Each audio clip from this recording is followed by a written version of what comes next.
Hold on this computer.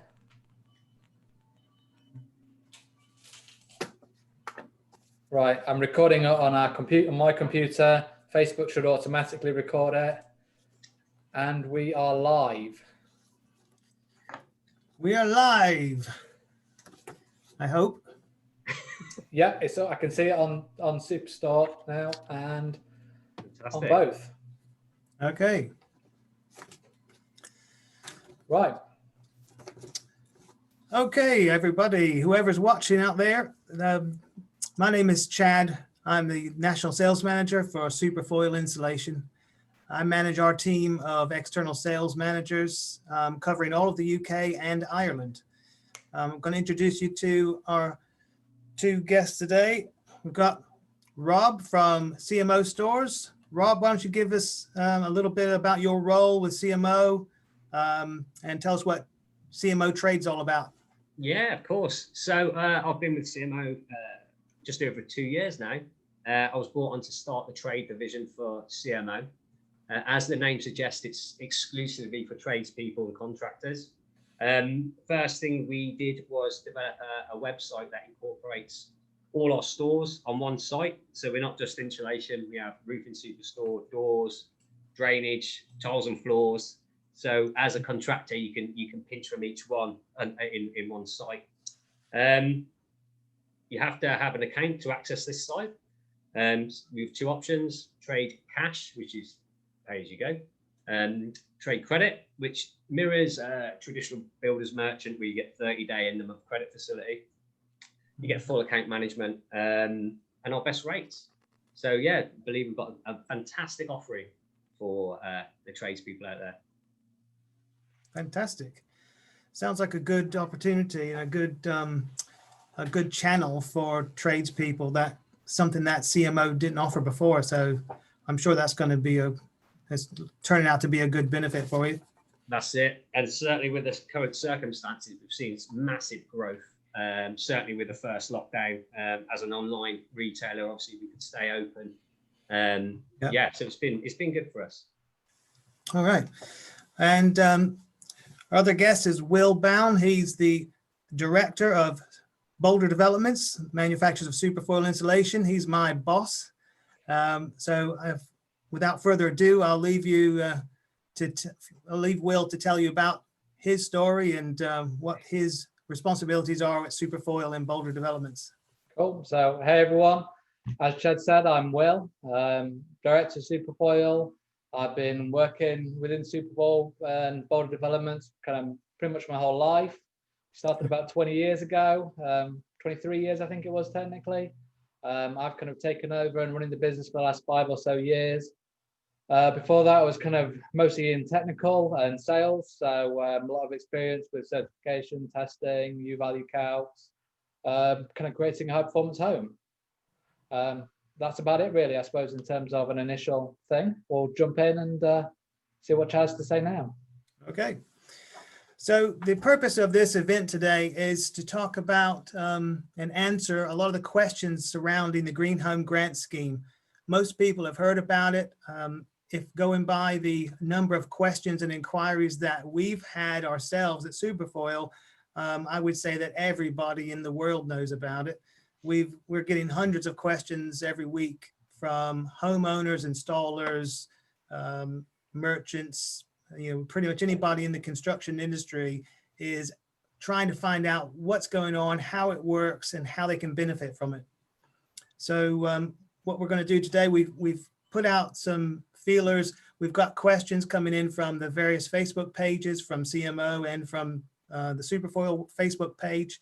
And also we're going to take some of the questions that we've received through our website and our emails, and people who contact us directly that we think are the most relevant, that will help answer questions that you might have yourself.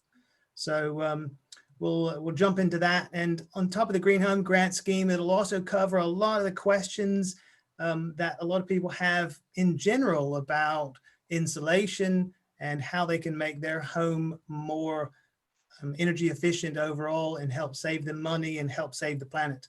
So if we jump in now and look at some of the first questions we've got leading up to this event. Here's a question.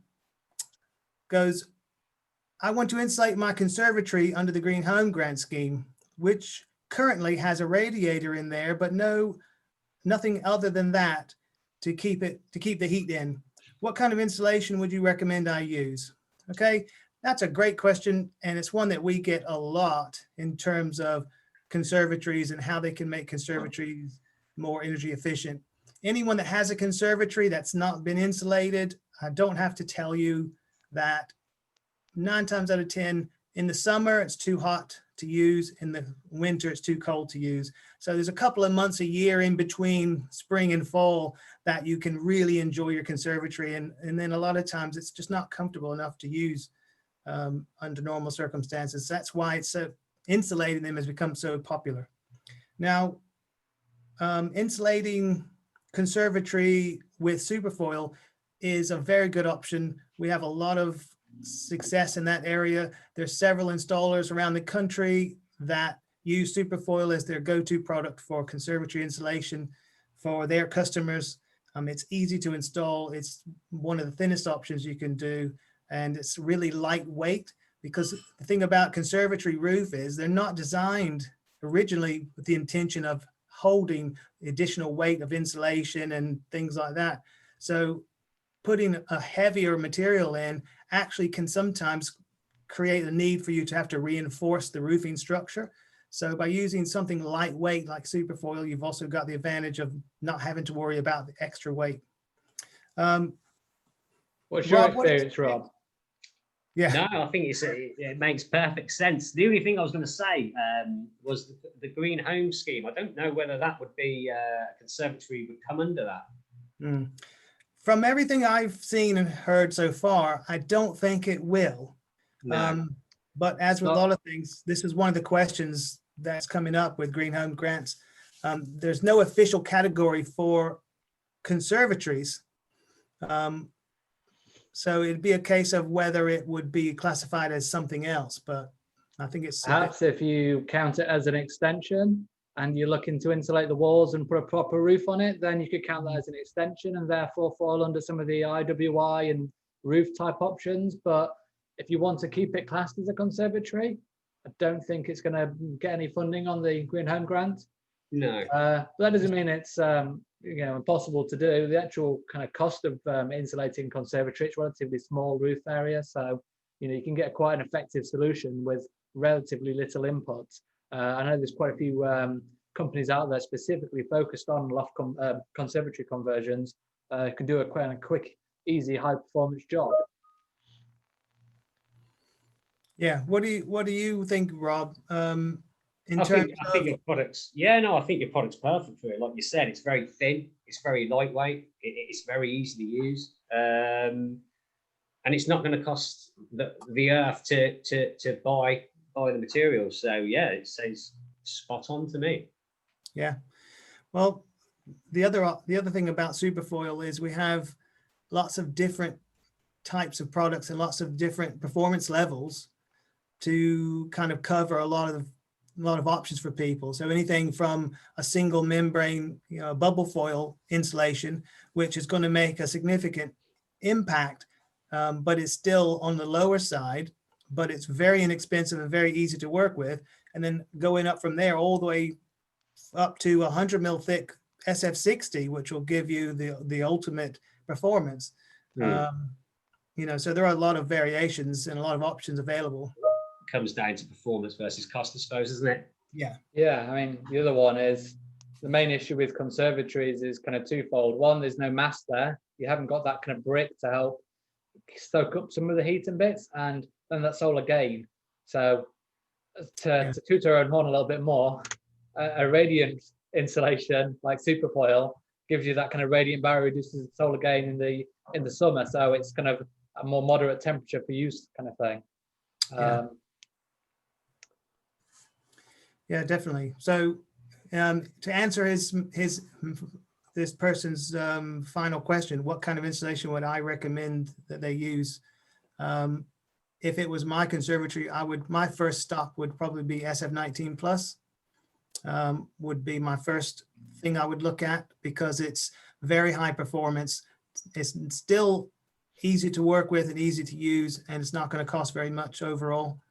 And then look at it that way. And if you want to, if your budget can go a bit further, then look at SF40 or SF60. But SF19 Plus is going to make the night and day difference. SF19 Plus is like by far and away the kind of most popular option, and we do have quite a few installers who we work with who are very keen on that option. If I was doing it for my own conservatory, I might push up for SF40. Normally you've got quite a good bit of head height, so you're not worried about the roof coming down a little bit, which is one of the main concerns with going to a slightly higher performance. You're only going to do it once. It's kind of 15-20 square meters, so it's a relatively small area. The material cost proportionally is not going to be huge, and the labor is going to be the same. So yeah, anywhere around there basically. Okay. Here's a little bit more complicated question. I use the Weatherby system, which has phenolic foam, mineral wool, and polystyrene as part of it, but I'm looking for alternatives. Can you recommend any? Now, this is obviously from the sounds to me, it's someone doing green homes grants and Eco3 funded work using the Weatherby system, which is one of the many systems out there you can use for the Eco3 funded government funded grants. But because it includes phenolic foam and other more expensive materials, the overall system cost is probably going to be a bit more. So what alternatives can you recommend? SuperFOIL SF19 Plus, SF40, SF60, all three can be used on the internal wall or external wall IWI or EWI insulation systems. So that would be my first thing, is look at those and just base, depending on which performance level you are looking to achieve, would decide which one, 19 plus, 40 or 60. So the sounds like this Weatherby system is like an EWI system. Yeah. And you obviously got different options, whether you go with the EPS, which is your cheapest option, but you know, you're gonna have quite chunky insulation on the side of your house. And as you go through to the higher performing boards, they're thinner, but you've got more of a cost, but they're still quite chunky. Certainly if you're going to go internally, you're going to lose some room space, aren't you? Yeah. Well, one of the kind of downsides of those systems to some extent is that you tend to have to batten out the walls and fit between. Yeah. And of course, then you get the cold bridging from the timbers. So you've not got that kind of continuous layer you might get with a multifoil. So kind of plus things like air tightness, especially in older houses and retrofit work. Air tightness is a massive factor on performance. So building in that air tightness into the system is a great way to get extra performance that's kind of not recognized by building regs in terms of U values achieved, but real life benefits are going to be huge. One other thing that just came to mind was I got a message earlier today saying that the Green Home Grant has been extended until March 2022. Yeah. So I've not seen an official announcement on it yet, but 2022 is quite an extension on a 6-month scheme. Yes. Which means you've got some time to think about this and get quotes in and get it done right rather than trying to rush to make sure you get that funding. So there's time to think and react and make sure you get the right installer, not the first installer kind of thing.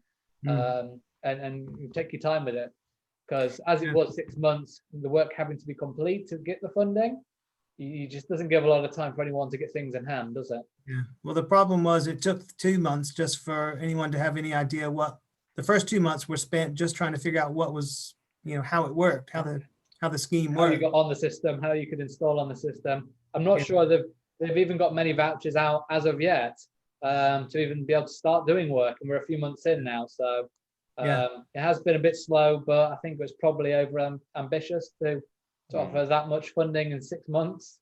Rolling it out for 2 years makes good sense and makes it kind of a more viable option. It means anyone who's investing in becoming Trustmark registered and all the certification that is required to be on the scheme as an installer, you're not going to try and recoup that in a few months' time, in 2 or 3 months worth of installs, which puts a lot of people off of actually taking part in, being an installer on the scheme.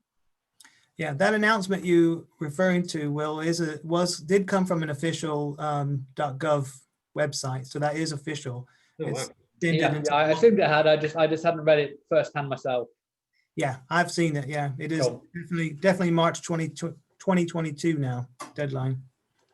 So with your EWI or internal wall insulation, using your product as an option, is there an advantage or disadvantage going internally or externally, apart from space? Because we do two different options, the kind of products that are kind of tailored to suit.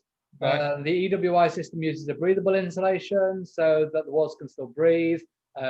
Water vapor can escape. You're not going to get condensation issues. Equally, the IWI system uses our standard range, which acts as a VCL, and that stops any condensation from the warmth in the house from getting into your wall. So it kind of both systems work fairly in tandem. An advantage to the EWI system is you don't have walls outside to party walls to deal with. So you've got a nice, easy, straight stretch, as long as you've not got a wonky house kind of thing. You've got a nice, easy stretch to go through.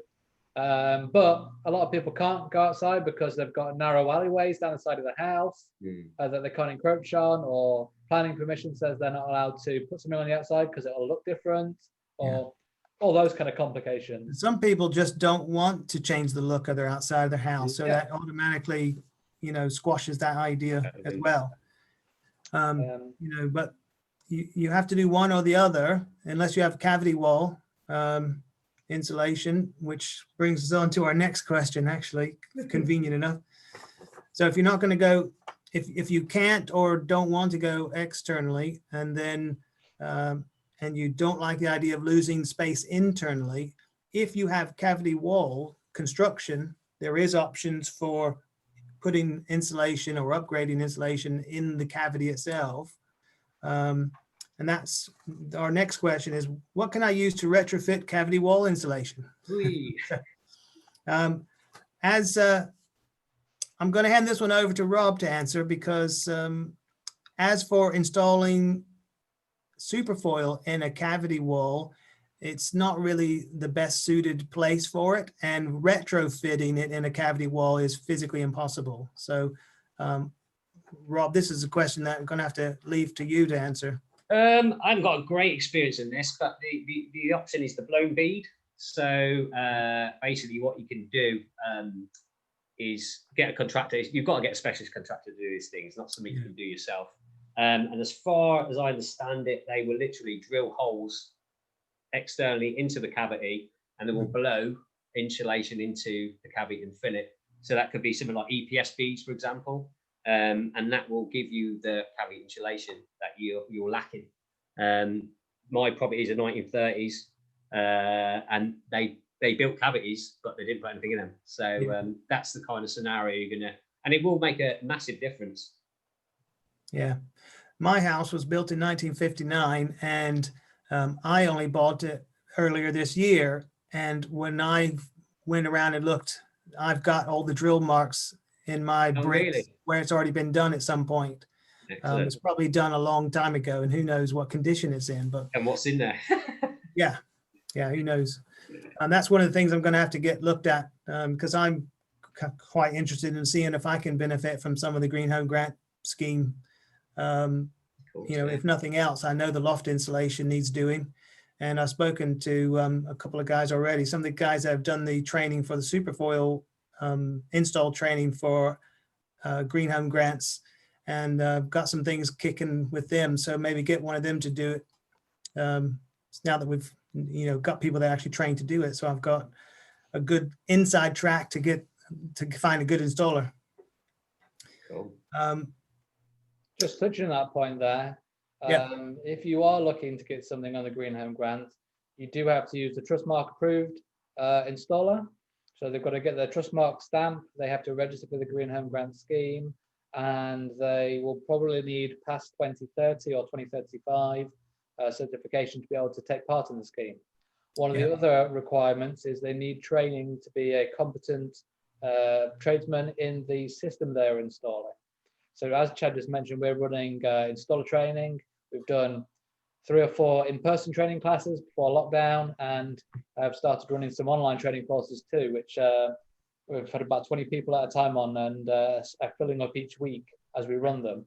So that's part of the scheme kind of requirements. If you want to get a funded job, you have to use someone who is certified, registered, and trained in the system. So that kind of gives a little bit more assurance on the quality of the work you're going to get, because they've already passed 3 different kind of quality marks. Plus, they've been trained in what they're actually installing. They're not just, oh, I've never done this before, let's give it a go. You know, that always adds a little bit of extra confidence and kind of help in that process, doesn't it? Mm. Yeah, it's one of the biggest stress factors in trying to find a contractor to do any kind of work is, how do you know what, how competent they are? How do you know you can trust them to do the job right? Most people don't really understand what's required, whether it be plumbing or insulation or roofing. Most people don't really know what to look out for. So, without having trust in the installer, it makes it difficult to know that you're getting what you asked for, or they're doing the job properly. So those extra certifications and the fact that they've had to go through the process of being vetted by these third parties gives you a lot more confidence that they know what they're doing. They're not just some random guy who decided to be a roofer or whatever. Yeah, but one of the problems we've had, certainly down in the southwest with the green deals, there hasn't been enough accredited installers available. Yeah. And then maybe that is from what we were talking about earlier, that it was such a small window initially, wasn't it? That a lot of contractors didn't want to go through that whole process. And by the time they got certified and got those approved installer certificates, there ain't much time to actually do the work, is there? Yeah, well, that's it. You've got to get Trustmark registered, which takes, at least a few weeks. I think they had 1,000 applications in the first couple of weeks, which is a lot to start trying to process anyway. Slow down. You've got to try and get through all that. Then you've got to physically go and do the training with the course systems you want to install. And there's quite a few systems for each measure. So there's a different room and a roof install training. So there is a IWI training. So you need to be trained in all of the measures that you want to install. And there's a lot of different things you can do to your house. So, you could spend over a month just doing training courses to learn all the systems on top of all the other kind of follow-up and certification that you need. Of course, we're just talking about insulation, but you remember there's so many other measures that are covered. Windows, doors, boilers, solar panels. There's all sorts of things that fall under the Green Homes Grant. And like Will was just saying, you've got to be certified and approved for each measure that you want. The installer has to be certified and approved for each measure that they're doing. Okay, let's see if we got another question here. Cool. Looks like we've got a few people watching. Does anyone have any questions whilst we're just kind of in between bits? Just pop it on Facebook, drop a quick message, and we'll see if we can answer it. Hello. Let's see. I rent my house. Now, this is a good one. This is another question that comes up over and over again. I rent my house and it's freezing over the winter and my energy bills are massive. My landlord isn't being particularly helpful. Is there anything I can do myself as a quick fix? So this is the kind of thing we hear about over and over again. Landlords not wanting to invest in the property, even though it's under insulated, or maybe it's got an old boiler or whatever. Yeah, it's a bit naughty, isn't it? Yeah, it is. But it's an investment and costs a lot of money. But what they need to remember is, what they need to look at is that the money they invest is an investment. They're increasing the value of that property, whether it be in rental income or if they decide to sell at some point. These are all things to point out to your landlord if anybody's in that situation. It's not just about spending money because your tenant asks you to. It's investing in the property, and it will come back to you, many times over in the future. I mean, the other thing I'd point out, I'm a landlord, and I know there's certain things obviously in place to protect tenants. And as far as I know, if you're renting or selling a house, you've got to have an EPC certificate. Yep. Certification, which basically, manage the energy performance of the property. You see it on white goods like fridges, freezers, don't you? Have that little rating, A to E, very similar to that for the property. And as far as I know, if you're renting a property, you need to be at least marked as E. So my advice to the chap who's got this problem with the landlord and he's freezing and the bills are massive, have you got an EPC certificate on the property? Is my first question. And if you haven't, he needs to get one. If he's renting it to you, it's a legal requirement. And if it's below that E, then he's responsible for paying for that. He's got to bring it up to standard. That's kind of another point there, is it's not just the value of it, but if people nowadays are a lot more savvy with things, so they're thinking about how much the bills are going to cost them, not just how much the rent is. So if they go in and they see that it's an E rating, they're thinking, well, that's going to cost me twice as much to in oil or electric or whatever than this other house that's a similar price. They're going to go for the kind of the option that's more efficient and more comfortable for them. The other side of it is, if you don't have a well insulated house, then there is a risk that you can, or a higher risk that you're going to have more condensation or damp, mold, things like that, other issues that invariably kind of cause damage to the house over the long run. So getting on it now will keep that house in a better state for more years. So there's less refurb and renovation work needed down the line to sort of repair kind of things that have happened because it's not been as well insulated and it's kind of got wet. I think I actually just saw a comment come through there, so let me just see if I can hit refresh. It may have been something else, but before we go off of this topic, Will, what is there any other suggestions you have about things he can do himself? Sure. So I mean, there's a few quick things. Do you want to go, Rob, or no, go on. Cool. I mean, one of the most common things with older houses that like this that need insulating, air tightness. So there's often a breeze blowing through the floor, blowing through under the doors or the windows or whatever. So obviously draft excluders, letterbox seals, things like that are always good. And you can get these little kind of, it's almost like cling film kits for windows, and it's like acts like double glazing. You put it over the top kind of with some sort of sticky tape glue kind of thing, and it goes onto the window, and use a hairdryer to kind of shrink wrap it into place. And it creates a false kind of double glazing effect, and that helps seal up the window, but also gives you the benefit of double glazing, which you wouldn't get if you had a single glazing windows in an old house. So things like that can add quite a bit of extra oomph. And then you've got your radiator insulation kits just to make sure that heat's coming back in. Things on the floor, just putting down rugs on the floor. If you've got an old wooden floor and it's got a breeze blowing up through it, stop that breeze from coming up. And insulated curtains, or heavier curtains at least, just again to seal up those doors and windows. Yeah, simple things like checking the pressure in the boiler. Do the radiators need bleeding? Make sure that's as efficient as possible. Yeah, all top tips ain't really going to cost you much money. Yeah, the radiator kits. Once you've, like Rob just said, once you've made sure the boiler's working properly and that there's not air in the radiators, get the radiators bled. The radiator kits will help to reflect the heat that is coming out of the radiators back into the room rather than letting it get sucked into the wall. So if your walls are under insulated or have no insulation, like I think this question, the person that asked this question has, not letting the heat get sucked into that wall in the first place is going to go a long ways into making the most out of the heat they are putting in. Yeah. And the radiator kits are relatively inexpensive, really easy to install. What is a radiator kit then? Is this like a foil to reflect the heat back off the wall back into the? Yeah, essentially. Yeah. So we do a specific radiator kit, which is essentially a bubble foil insulation, and that would be fitted kind of between the radiator and the wall, so that reflects any heat back into the room rather than soaking it up. So your typical old building, solid heavy walls, they're great heat sinks. That radiator will just, all the heat will get sucked into the wall. You have a nice warm wall, the radiator's turned off and your wall will stay warm for a little while. What you don't want to do is heat that wall up, because that takes a lot of time and energy to heat up. So whilst it's not going into your house. So put a layer of foil in between, all that heat's kind of bounce back into the room again. Any radiation energy is kind of bounced back.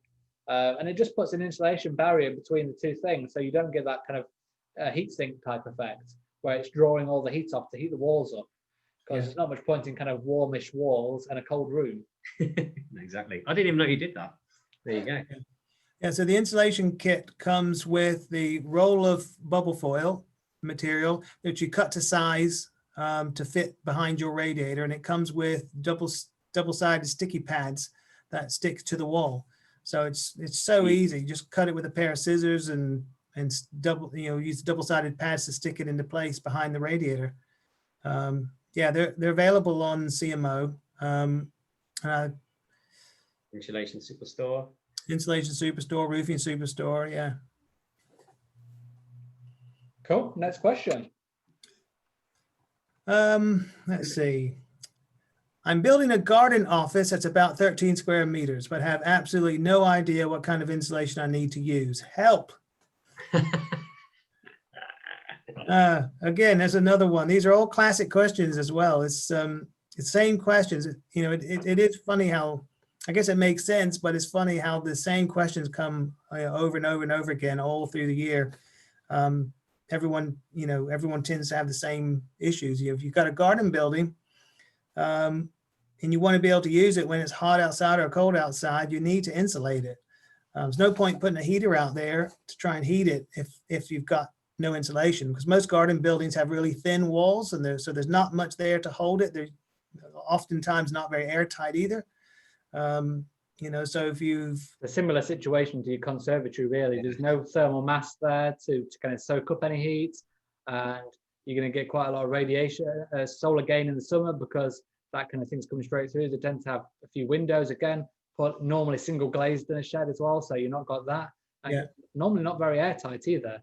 If anything, they might actually have a load of vents to allow air to blow in and out, because typically if you're storing garden shed tools kind of thing, then it doesn't need to be. I think it wants to be ventilated well. But if you're using it as a home office, then it becomes quite a different ball game. So in terms of what insulation to use, it would depend on what type of construction you're planning to build, because this is saying they're building a garden building. So if it's going to be timber frame construction, then SuperFOIL is definitely the best option to look at, because it's already the structure is already there, or structure's already going to be there to sustain the SuperFOIL, and it's going to go in and be the thinnest, highest performing option overall. If you're building it out of brick or breeze blocks, that kind of solid wall construction, then if you want to use SuperFOIL, just simple case of battening out first. So it'd be batten, SuperFOIL, batten, and then your finished wall surface. And again, depending on what level of performance you want, depends on which product to go with, starting from SF19 plus, SF40 or SF60. Part of that will depend on how you're planning to use it. If you are using it as an office for working from home, and you're going to be sat there all day, every day, you don't want to have the heating blaring just to keep warm kind of thing. So you want to insulate it to a pretty high level. So you'd almost want to be getting close to building regs, to my mind. A layer of 19 plus on the walls gets you pretty close to building regs. So that would be a good level of insulation to aim for. Likewise, if you're only going to be in there for an hour, a few times a week, then you just need enough so that when you do blast it, it doesn't go straight back out the door. So, a bubble foil or something quite light and thin, just to stop the heat from immediately escaping, and hold it in for that hour or so, because you're not going to be putting a load of heat into it on a long-term basis. Then it's cheaper to spend less on the insulation and put a bit more money on the heating, because it's only a short blast. Yeah. I just saw Chris has posted up the link to the radiator kit as well there in the questions on the Insulation Superstore page, and we've actually got our first kind of live question. Ooh, exciting! All right. So do you want me? I'll read this one out for you guys. Hi, I had bead insulation 25 years ago. The walls exposed inside. The walls exposed inside. Walls warm up in the summer and cold. It needs to be redone. How can I get a company to repump the install beads? What is the procedure? So guys had bead cavity fill insulation. Sounds like it's kind of lost its performance and degraded over time, which is not uncommon. It's looking to have it done again, to topped up or whatever needs, because what will happen is it'll settle down over time and it'll lose kind of a lot of the performance of those beads and things. Is the air inside the bead. The foam kind of holds that air in place and it's quite high performance. So it kind of slowly by osmosis loses that performance. You would hope that would be covered under the home. That would be an option on, I think you should be able to find someone on the Green Home Grant who could do a cavity bead insulation without too much trouble. Yeah, as long as it was installed there's a certain time limit, but 25 years, if it was done 25 years ago, then it should, I'm pretty sure that will qualify to get it redone. Yeah. Well, the other one there is normally the warranties on those kind of things are 25 years. So, Yeah. you know, have a check exactly how many years ago it was, because you might find that you've got some sort of warranty on there where they can come out and check it. But first course of action is to get someone in, or if you've got the tools yourself, drill a hole in the wall, get a camera in there and have a look around and see what's actually happened. See if it has got eaten by vermin, kind of thing, whether it's just settled, I don't know, it's washed away. It'd be interesting to know what they put in there 25 years ago as well. Yeah. Yeah. Imagine it. Chances are it won't be quite the same stuff they use nowadays either, so they'll get better performance from whatever they use now. Yeah, definitely. Cool. Well, that's a good one. Um, Alternatively, I don't know if the person that asked the question is interested in looking at internal wall or external wall, but those would be options as well. Again, we talked about that earlier, so it just depends on whether you're able to or willing to increase the thickness either externally or internally. There are lots of options for increasing the insulation on the inside or outside of your wall as well, not relying on the cavity wall fill. So those are additional options that person could look into. Looks like Duncan's popped in a question as well that came in on the CMO private messages. So someone's got a flat roof, the roof's in good condition. Is there any insulation that can be put on top of an existing roof? They're happy to refelt and kind of waterproof it, etc. Again on top. So retrofit external flat roof insulation. So not a very common option, I wouldn't say. Typically, if you were going to do it, you'd be kind of pulling back that felt and starting from that point if you wanted to. Probably the most common option is to go on with a layer of foam board and then put new waterproofing over the top. I mean, that happens quite fairly regularly. There's a lot of school buildings that are like that, where they've got kind of flat felt roofs and they're using foam board. Again, to toot our own horn, that'd be a system that we can work with. What you typically do is you take off that felt, probably just to be safe. Then you can go on batten, SuperFOIL batten, put down a new OSB over the top so you've got a finished top surface, and then felt onto that to waterproof it up again. As it's a flat roof, there's probably some condensation risk analysis needed there just to double check, because what's pre-existing, etc., will have an impact. So don't do it without kind of checking properly. But our technical team are more than capable of running the calcs for you to make sure you get the right U value and check the condensation risk, etc. But I think you can get away with doing that system quite well. As it's a flat roof, generally more is better. So I'd probably aim at the SF40, SF60 kind of level, and see what. It'll also depend as well as what's already there, what's under the felt currently. If it's completely uninsulated, then that's going to make a difference to whether you've got a lot of foam board in there existing. Yeah. So the key thing there is find out exactly what is existing and send the details, all the details through to the SuperFOIL technical team, and we can do all the calculations and check it out and make some suggestions for you on that one. Anything you can add to that, Rob? Something other than SuperFOIL, because exactly something we can really comment on. Well, it's like Will said, isn't it? You've got the traditional PIR is the other option, isn't it? Which is probably the most commonly used one. But very similar process to using your product. Yeah, there's not a huge difference in the kind of process. Glass wool is probably out of the question for that type of install. The performance isn't high enough. The condensation risk will be high. And it's just kind of impractical to do in that kind of situation. But foam board or SuperFOIL over the top should be able to do a pretty good job. Got another question on there for you, Chad. Specifically for you, this one. SFTV seems to be really popular. What is it that makes it so popular? Is it unique? Why SuperFOIL SFTV? Right. Well, SFTV is a very high performance vapor barrier. So with a vapor resistance of 1200, what makes it so unique is it has foil finish on both sides. So it's reflective on both sides.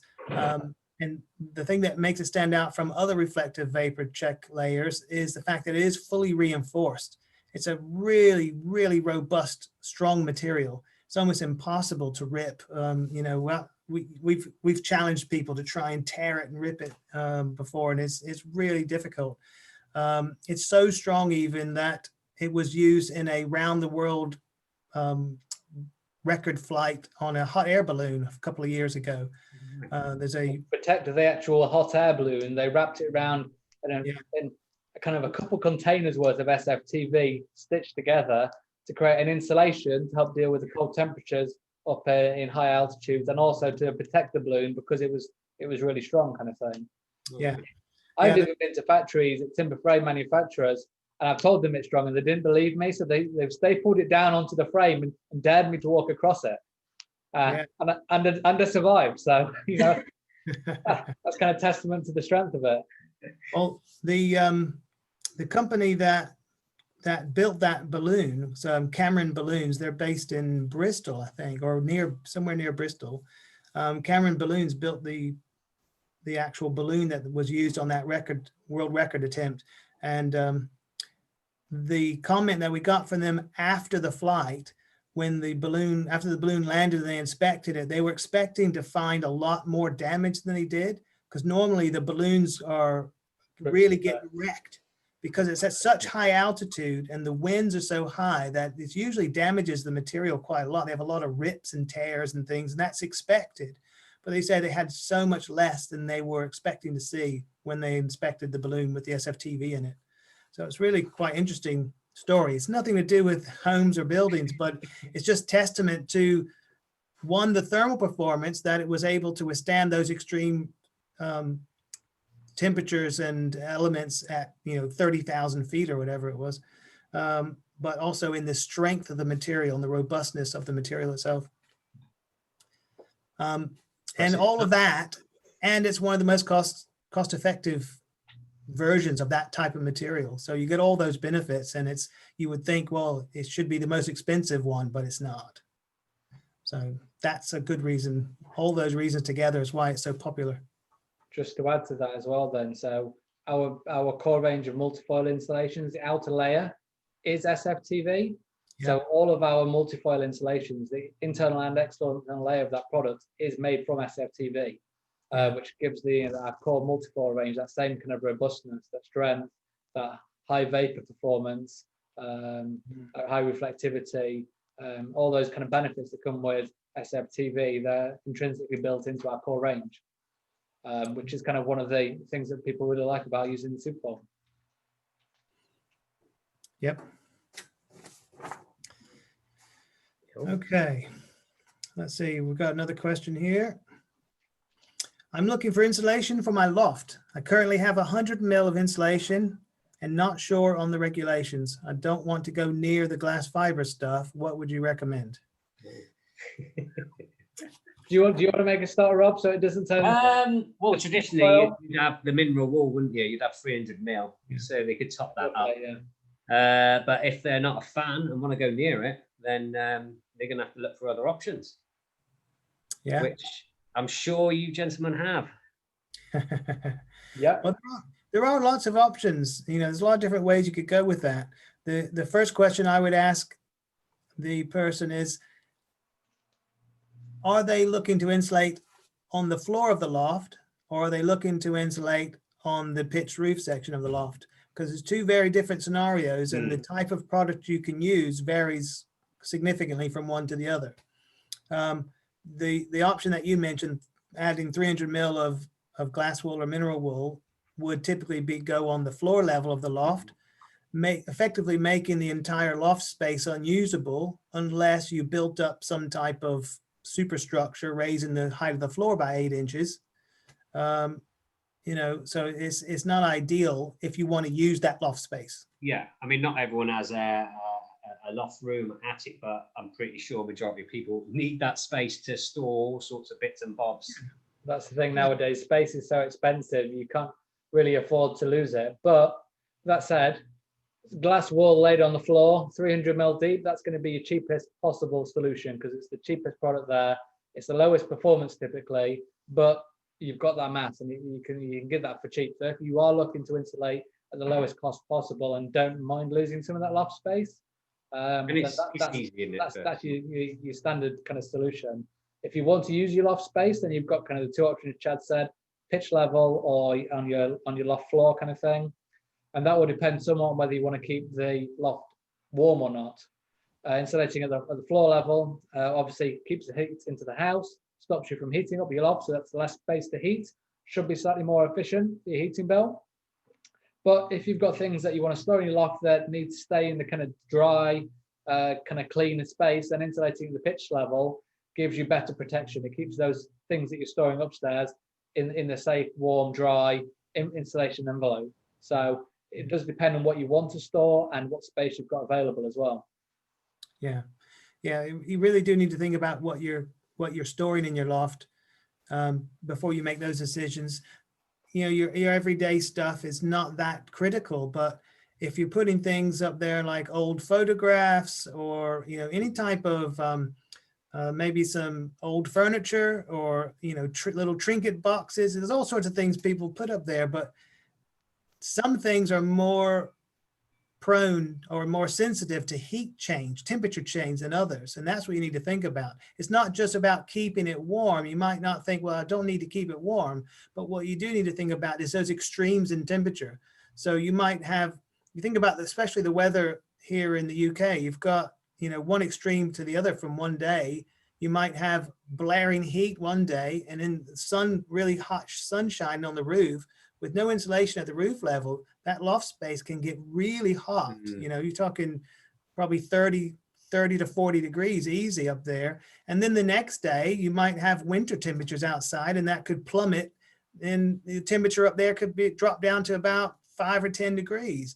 And it's those extreme changes in temperature that can damage things, sensitive things like, you know, old photographs or anything that's made of wood. Humidity, of course.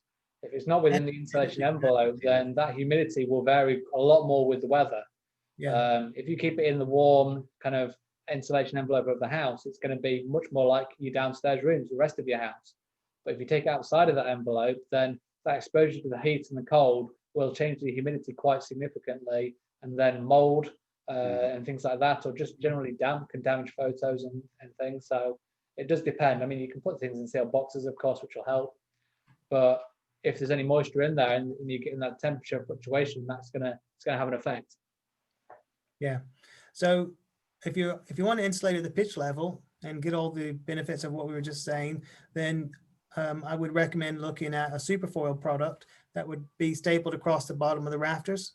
So you just literally staple the product onto the rafters, overlap, tape the joints, counterbatten and plasterboard, and you're make a completely clean space in your loft area that's going to have temperature controlled and also clean and dust free, because you're enclosing it into a space. It doesn't have to be a livable space, but you're making it into a more friendly space, just for you know, storing, or even when you have to go up there to get things. You know, I'm sure everyone's been into a loft space where you really just didn't want to stay there any one more second than you had to, because it's so dirty or dusty or damp or creepy or whatever.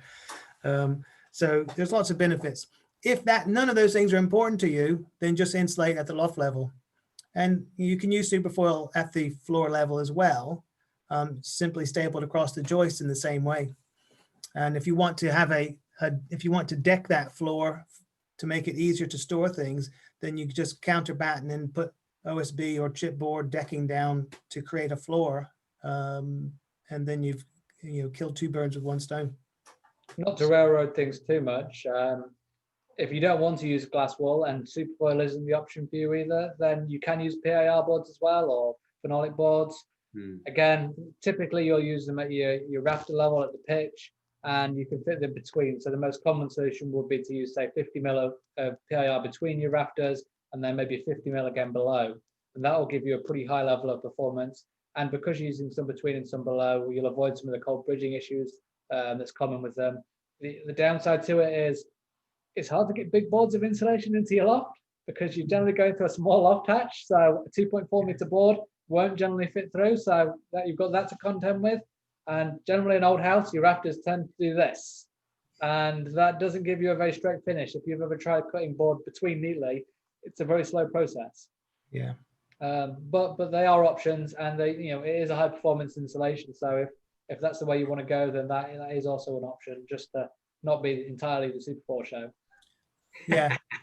Well, there's quite often the case is we would recommend using some of those other materials in conjunction with SuperFOIL. You know, I would say that the majority of the times you're looking at an option that does include multiple materials, whether it be mineral wool, glass wool, or a PIR in conjunction with SuperFOIL, if that's what happens to be the most efficient use of the space that you've got available. Yeah, to be fair, most of the solutions we give that are towards a specific performance goal, it tends to work out most cost effective to use some sort of combination solution. So SuperFOIL with glass wool, you get some of the massive glass wool and the cost reduction by using kind of a cheaper solution, combined with the high performance of the SuperFOIL, the air tightness and radiant barrier of the SuperFOIL, and you've got a pretty good all-in-one solution that combats all three forms of heat transfer, and the cost price per square meter is kind of dramatically reduced to achieve that performance by using the benefits of the different types. So that's, you know, taking the strong points of each one and you manipulating that with the other ones to make up for the weak points. Yeah. Yeah. Okay, let's have another question now.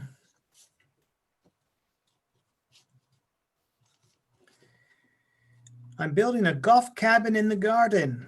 Ooh, It has a concrete base, 1 meter underground. Oh, this is a different one. With block wall back to ground level. Then timber frame, walls, and roof. Timber frame will be insulated to 100 mil slab mineral wool. So I'm looking for advice for the block wall and flooring insulation. I want a thin layer of insulation that will allow turf to remain flat. Right, so he's actually playing golf in the building, I think is the idea here. Okay. Sounds like he's going to have turf on the inside. Maybe it's an AstroTurf. So he wants to put down an insulation layer underneath the turf, but it needs to be flat. That's a really, I've heard of a golf cabin kind of bunker in a garden before. Yeah, That's underground. quite specific. Yeah, an underground golf bunker. Yeah, that's pretty. I mean, the obvious one would be a PIR board. Yeah. PR boards, it's solid, so it gives you that kind of thingy finish. It's smooth and consistent. It'll build up your floor a little bit and you'll be able to go over it relatively easily. So that does give you quite a good easy one. And for solid floors and bits, PIR or even your kind of XPS boards, which are slightly lower performance but generally more cost effective, depending on how much, when you've got a meter down already. So I don't know how far you're going to balance this out, but you know that kind of cost performance ratio you've got to work out there. But it does give a nice solid surface, and generally they've got fairly good compressive strength for residential kind of stuff, so walking on it, etc. Rob, do they do over? You're all right. Rob, isn't there some purpose-made PIR type products, foam board products that are made for floors that have a higher compressive strength? PIR will be the standard boards have enough compressive strength to go in the floor. You could also use an EPS. If there's quite a deep hole that you need to fill, you could get some quite chunky EPS. I mean, EPS 70 is a floor grade as well, walkable, or you need a higher grade. That could be a cheaper alternative. I suppose the other one there is if this is already built or not, and that kind of concrete slab's already there or not, because the other option is to insulate below the slab. That way you've got a nice flat concrete slab to put your turf onto without interfering with it. And then your EPS, your jab light type polystyrene insulations, you can then stick, you know, a good few feet of it underneath if you want, get a high level of performance for relatively little cost. So that also works out quite well. There is a cost involved in digging deep as well. Yeah. So if the slab is already there, if the concrete slab base is already there, and he is concerned about the build-up height, he could potentially look at incorporating a layer of SuperFOIL SFUF in conjunction with the rigid boards. So you would put the SFUF onto the concrete slab, and then the rigid insulation boards on top of the SFUF to create the final surface for his turf to go on. The SFUF will just help to minimize the overall thickness, so given the maximum performance in the smallest amount of space. If that's assuming that the thickness is an issue, we don't know all the details, obviously, but if space is no issue, then he can go with any thickness he wants. But if it's going to start encroaching on his head height or door jambs or anything like that, and he wants to bring that thickness down, then he can incorporate a layer of SuperFOIL SFUF that will help to minimize the overall thickness. I would think if you've got an underground golf cabin, budget is not going to be a big issue. So you can go with a decent. I think this person asked this question would probably say to you, budget is always an issue. True. Just a matter of how much of an issue. Equipment, perhaps. You know, looking for other ways to cut back. Yeah. That golf. I'm sure he'd rather spend his money on an extra on a new putter than insulation. Okay. This is the last question I've got, Will. So we'll check and see if there's any more questions coming across the Facebook page after this. Please, can I have some advice on where to start with insulation on our DIY summer house project, mainly wall, ceiling, and floor? So it's very similar question to what we had earlier. Again, depends on what you're building it out of, but summer house project makes me think it's going to be a timber frame.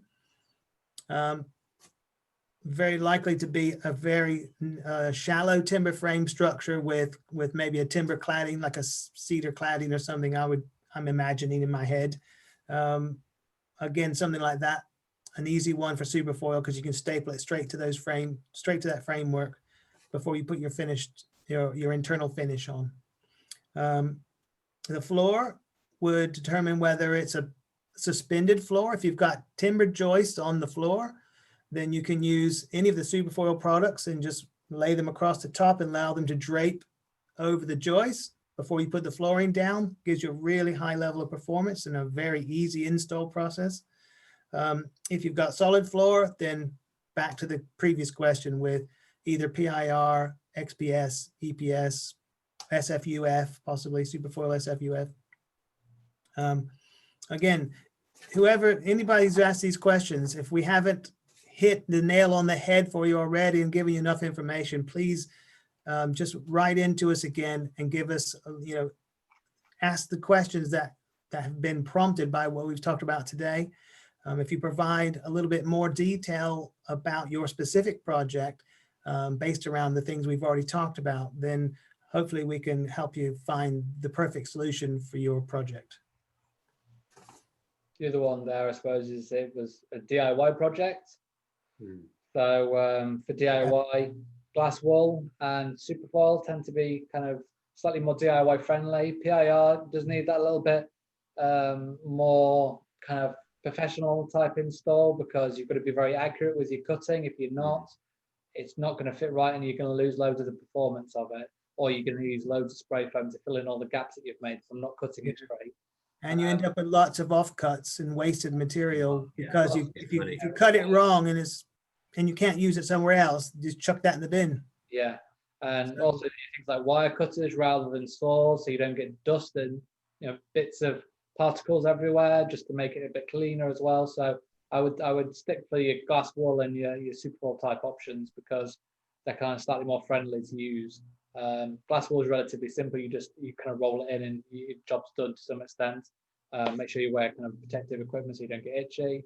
SuperFOIL, straight up staple gun, easy job kind of thing. So I would kind of steer clear of foam boards for DIY projects and leave that to kind of more professional type jobs where you're getting someone in who's used to dealing with it. Because I've put foam board in houses before and it is slow when you're not used to it.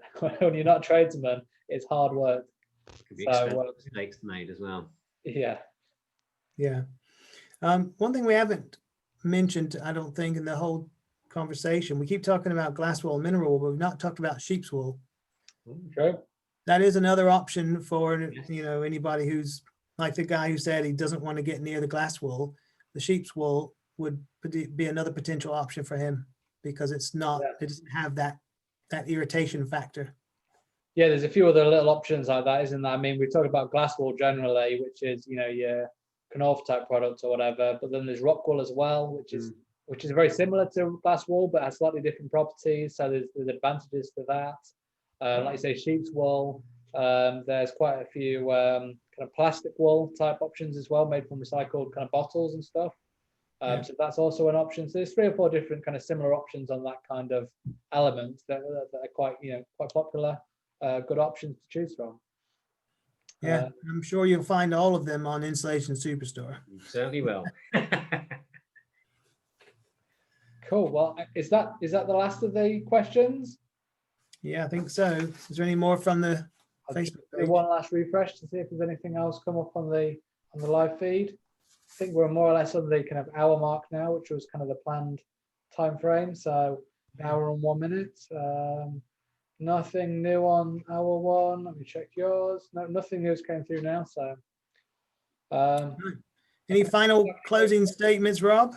I would say visit Insulation Superstore, Roofing Superstore, or if you're a tradesperson, CMO Trade. We've got all these, everything we talked about today is all available at any of those stores. Cool. Okay. And if you do have any kind of questions, technical, we've got guys on hand, both at SuperFOIL and at CMO, who are more than happy to assist, do specs, kind of help out and try and find the best solution for you, not just the most profitable solution for themselves. So, you know, we'll give a kind of good impartial advice. So do get in touch. Yeah. Right. Well, I think that's it from us today. So I'm sure we'll do something like this again another time. So if you missed us this time, maybe you'll catch us on the next one. But this is all from me, I think. If anybody has any questions, feel free to get in touch anytime. I'm more than happy to talk through your project with you. Cool. Right. Well, see you later, guys. Lovely. Take care. Yeah. Cheers, guys. Bye.